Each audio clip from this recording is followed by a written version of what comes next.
We begin just outside the gates of the Jannah. وَسِيقَ الَّذِينَ اتَّقَوْا إِلَى الْجَنَّةِ زُمَرًا. That the people who feared Allah subhanahu wa ta'ala, they will be brought to the gates of Jannah in groups. And so these gates are huge, and we look at them and they are decorated in a way that we have never ever seen.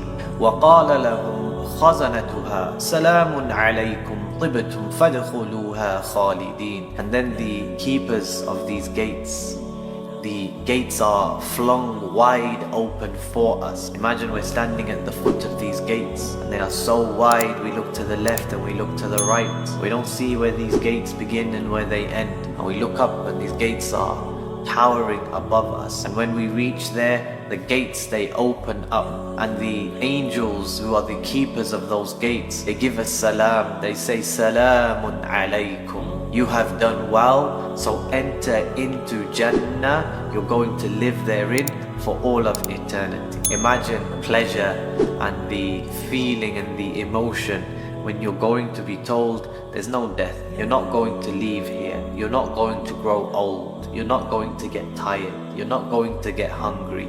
You're not going to get stressed. You're not going to get angry, upset, jealous, envious. There's nothing but pure happiness in this Jannah.